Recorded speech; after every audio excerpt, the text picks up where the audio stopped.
Halo Gan, Assalamualaikum. Jumpa lagi bersama saya sini di channel Best Tech ID.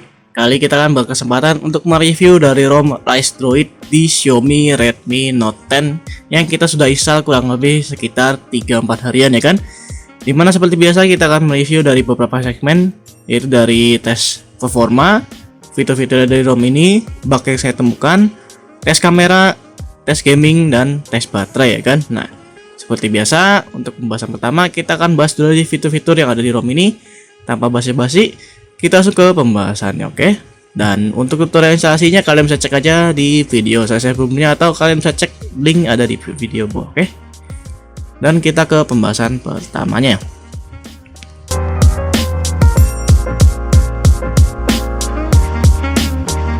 Nah, jadi yang kita bahas dari pertama ini adalah dari fitur-fitur yang ada di ROM Rise Droid. Yang menurut saya ini sama halnya kayak ROM Nusantara Project, cuman ini lebih lebih adem, lebih lengkap aja ya kan. Dimana untuk Nusantara itu kan dia lebih ke performa ya. Kalau ini lebih ke baterai dan juga penggunaan sebagai ya buat yang nggak terlalu gaming banget lah istilahnya. Dimana buat dari UI-nya seperti ini tampilannya. Dimana basisnya ada 13 tiramisu ya kan di sini.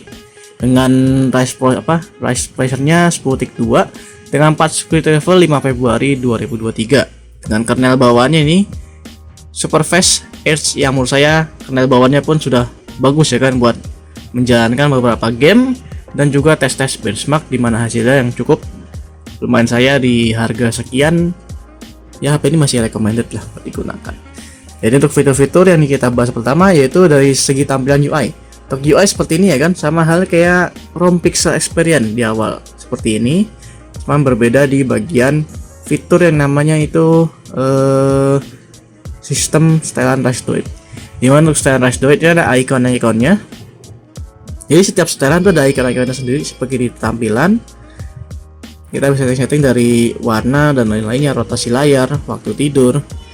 Ada mode desktop juga di sini. Lalu bagian setelan Rise Droid kita bisa setting lagi ya kan, di sini bagian tombol, layar kunci, lain-lain. Nah, ini bisa kita setting di ruang game. Di ruang game bisa setting dari semuanya kayak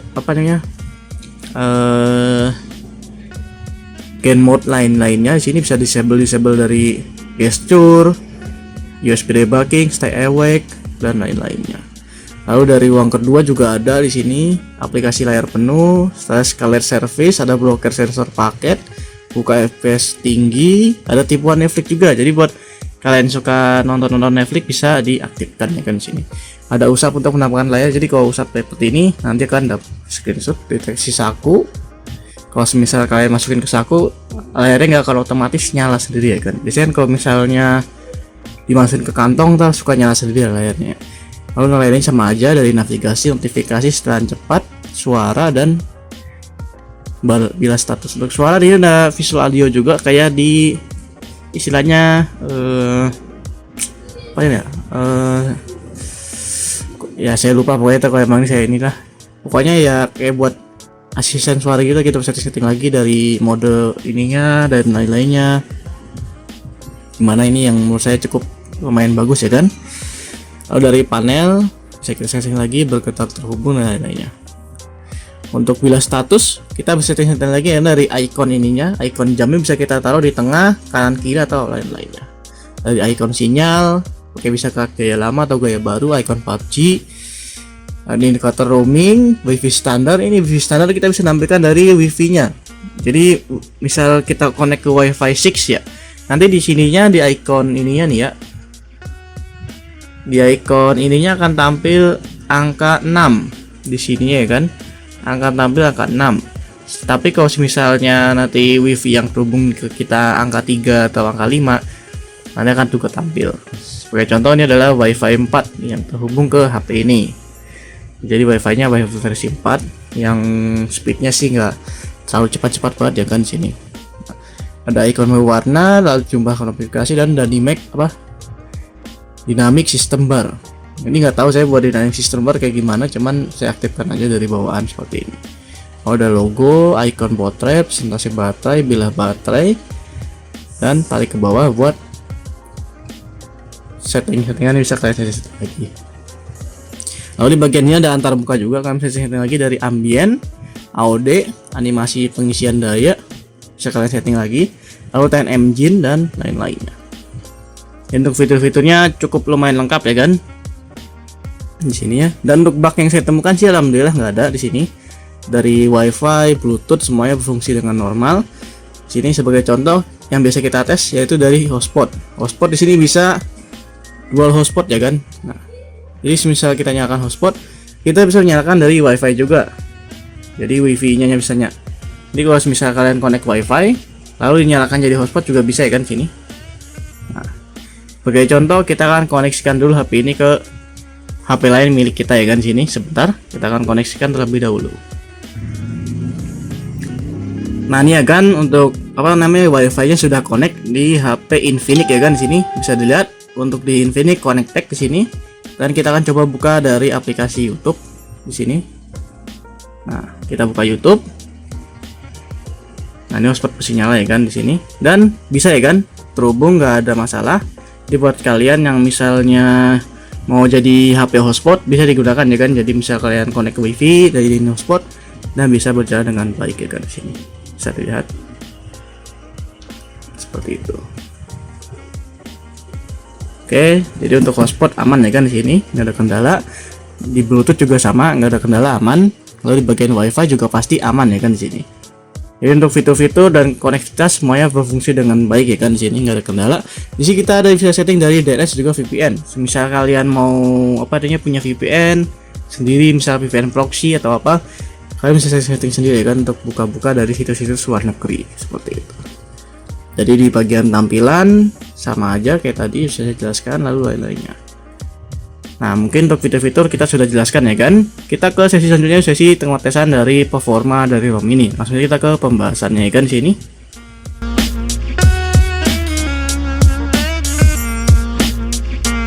Nah dimana kita akan mengetes dari tes performa yaitu dari ke Bapak ini 1, 2, 3, 4, 5 buah aplikasi benchmark yang kita tes di sini. Yang pertama kita tes dua dari Antutu benchmark. Antutu kita dapat kurang lebih skor sekitar 234.144 sini ya kan. Dengan skornya seperti ini. Nah, untuk suhunya pun ya relatif ya kan, nggak terlalu panas-panas banget ya kan di sini. Dari 39 naik ke 41 derajat. Hangat ya sih, nggak terlalu ini. Bentar, hotspotnya kita matiin dulu di sini. Oke, hotspotnya kita matikan dulu. Nah, lanjut kita ke aplikasi selanjutnya, itu aplikasi namanya GPU Max Benchmark, dimana kita dapat skor kurang lebih sekitar 615.600 poin ya kan, dimana kita dapat FPS yang bagus dibilang, nggak jelek-jelek banget. Jadi buat ROM itu kok buat kalian gunakan gaming juga bagus ya kan. Ini bisa dilihat FPS kita dapat kurang lebih 30 sampai 25 FPS sini, dengan minimalnya 51 sampai 40 FPS kalau di aplikasi. Nah, smooth ya kan, nggak ada kendala. Nah lalu untuk di aplikasi selanjutnya yang kita buka yaitu dari Geekbench 6. Nah, untuk Geekbench 6 sih seperti biasa risetnya kita nggak ada bisa ditampilkan, jadi kita akan run benchmark dulu dan kita tes dari benchmarknya. Oke, dan kita skip dulu dari hasil benchmarknya. Nah ya kan, untuk di sini untuk Geekbench 6 kita dapat skor seperti ini kan, single core-nya 516 dengan multi-core-nya 1287 ya kan. Dimana untuk skor ini di harga HP yang menurut saya udah murah ya kan, sekitar 1 juta sampai 1,5 juta. Ini dapat skor segini tuh udah dibilang bagus ya kan di sini. Yang dibilang ya ini HP goib pada masanya, Redmi Note 10 dulu. Sampai sekarang udah nggak diproduksi lagi sayangnya sih. Nah untuk Geekbench 6 kita udah tes ya kan. Kita tes sama aplikasi namanya 3D Mark. Nah untuk 3D Mark saya sudah tes dari 2 kali riset, 3 kali malah nih. Dari Wildlife kita dapat skor 140, Wildlife dapat 470, Wildlife Extreme Success di sini kita dapat skor segini ya kan. Base loopnya 141 dengan lowest loopnya 139 dengan stabilisasinya yang ajib banget ya kan, 98,6%. Dimana untuk stabilisasinya di harga range segini ya juga dibilang stabil berarti ya kan, buat main game, main lain-lainnya pun stabil. Jadi buat Kayak misal main game ada yang ngeluh nge-lag, coba kalian dicoba-coba icip-icip unlock bootloader lalu custom ROM ya kan. Kalau di MIUI itu mulai kalian agak sedikit nge-lag, frame drop atau ini, coba kalian di custom ROM aja. Tapi kalau udah custom ROM gitu, kalian sudah siap dari resiko yang namanya hilang data dan takut kayak misal kayak kesalahan lain, kayak misalnya bootloop ataupun lainnya, udah resiko kalian tuh, kalian harus siap menerimanya ya kan. Jadi untuk tes performa kita sudah, lanjut kita ke pengetesannya dulu dari tes gaming ya kan, dimana kita akan mengetes dari dua game, yaitu Mobile Legends dan PUBG Mobile. Langsungnya kita slide dulu ke game Mobile Legends ya kan. Oke.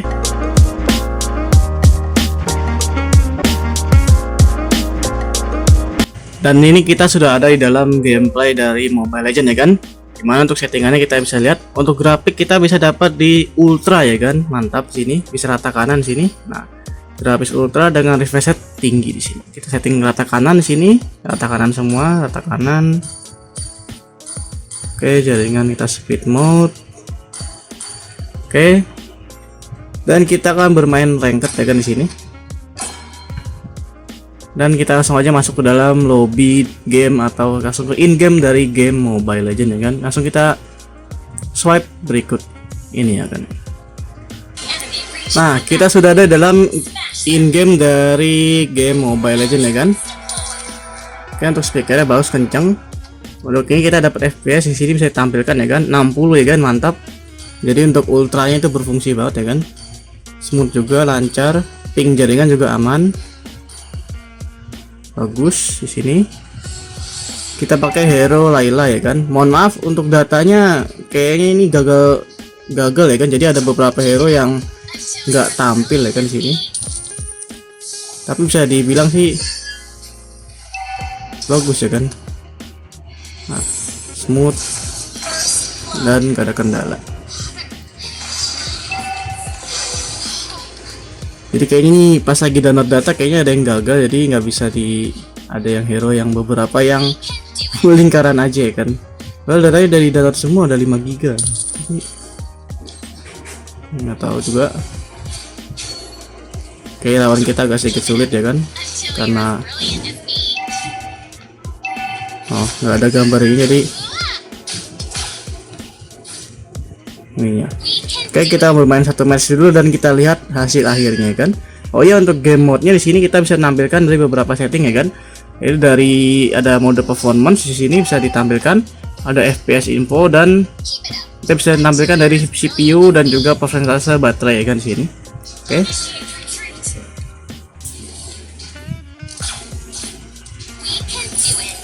Kita bermain satu match dulu ya kan di sini.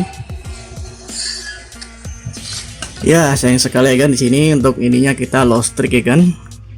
Win streak kita pecah di sini dan bintang kita turun. Jadi untuk permainan kali ini ya seperti biasa, smooth. Kita dapat 60 FPS mulu ya kan, mantap di sini, selancar. Jadi buat ini juga bagus. Oke, untuk Mobile Legends seperti ini, dan kita swipe ke game selanjutnya itu game PUBG Mobile ya kan. Kita swipe terlebih dahulu. Oke. Dan ini kita sudah ada dalam game PUBG Mobile ya kan. Untuk settingan kita bisa lihat di grafis kita bisa dapat smooth extreme dengan HD extreme juga ya kan di sini. Kita akan coba main di smooth extreme aja sini. Dan kita lihat kita bermain ini udah dapat undangan teman nih. Oke. Dan kita tunggu dia akan gas atau tidak. Dan kita langsung aja masuk dalam game PUBG Mobile-nya, oke. Dan kita sudah ada dalam lobby gamenya ya kan, seperti ini. Untuk FPS yang dapat kita sekitar 50 sampai 45 FPS ya kan di sini. Untuk ini smooth seperti biasa. Kita ikutin orang yang tadi kita undang. Dan untuk ini smooth ya kan, seperti biasanya, lancar di sini. Oh ya, untuk baterai di sini sekitar 79% dengan suhunya 45 derajat ya kan. Ini karena kita tadi habis main MOBA kurang lebih 18 menit, langsung kita bermain PUBG ya kan di sini. Nah, kita sudah dalam pesawatnya di sini. Dan untuk FPS di sub ini kita dapat kurang lebih 60 ya. Mantap, 60 nih. Bisa dilihat 60. 60 sampai 50-an ya kan. Pas saat turun juga bisa dilihat dapat FPS sekitar segini ya kan, 45, naik lagi ke 50, turun lagi 45 seperti itu. Untuk seperti ini ya smooth ya buat mainan-mainan PUBG ringan-ringan. Kalau buat kayak misal kayak entah itu pulang kerja atau apa. Ini turun di mana ini? Buat ini turun di mana ini sih? Turun di air? Hah? Lah ngebak lah. Ngebak anjir, turun di mana ini? Aduh. Oh, turun di sana mereka. Tapi kok turunnya di air ya? Aduh, mati lagi tuh bocah. Oke, untuk ini seperti ini ya kan, smooth. Kita cari senjata dulu ya kan sini, sembari kita cari musuh. Oke. Speaker juga kenceng ya kan.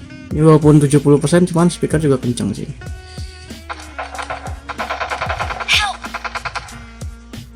Kok belum dapat senjata pak?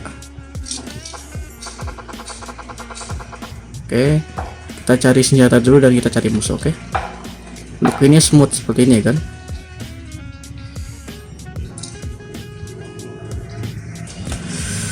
Nah untuk PUBG sayang sekali kita nggak bisa chicken ya kan di sini. Tapi kita dapat pengalaman yang bagus dari PUBG ini. Oke. Jadi untuk game-game bisa dibilang seperti biasa smooth dan lancar ya kan di sini. Jadi untuk game semuanya bisa berjalan dengan baik. Lalu untuk dari bank-bank seperti OVO, Dana, BCA Mobile dan lainnya bisa berjalan dengan baik kecuali HP kalian sudah terroot di sini. Kalau misal belum ya bisa aja berjalan dengan normal di sini. Nah, lanjut kita ke sesi selanjutnya tuh dari baterai penggunaan saya selama 4 hari ini di ROM Rise Droid ini. Kita langsung aja ke slide berikut ini ya kan.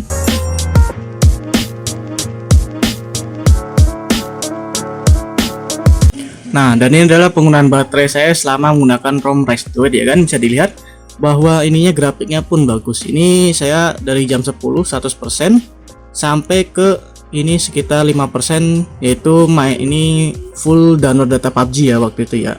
Itu bertahan kurang lebih berarti sekitar 10 sampai jam 12 malam, berarti 12 jam, 13 jam, 14 jam ya kan. Full HP-nya layar, dimana kita juga menggunakan di sini seperti YouTube 15 menit. Lalu dari layar dapat ininya 13 jam seperti itu. Lalu di hari selanjutnya kita baru jalan ya kan sini, kita main PUBG dengan kurang 34% dengan lain-lainnya. Jadi bisa bilang untuk penggunaan baterai sih ini kembali lagi ke bagaimana cara kalian menggunakan HP kalian. Semisalnya over ya biasanya nanti akan cepat habis. Misal kayak saya cuman pemakaian ya ringan-ringan aja ya bisa bertahan dari pagi sampai malam, masih ada sisa ya kan sini. Untuk baterainya kembali lagi ke penggunaan kalian masing-masing sini. Nah, jadi untuk review baterainya bisa dibilang irit ya kan, seperti itu. Nah, jika sudah, ini kita sudah membahas dari penggunaan baterai, kita langsung aja ke sesi selanjutnya, itu penggunaan dari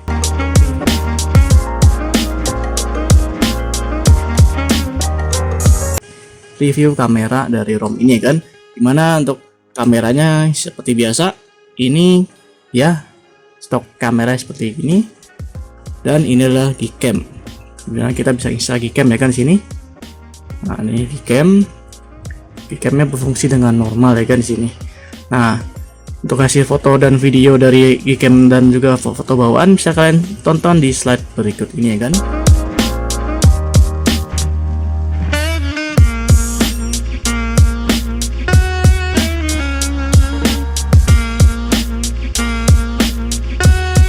Nah, kalian sudah melihat kan hasil dari foto dan videonya.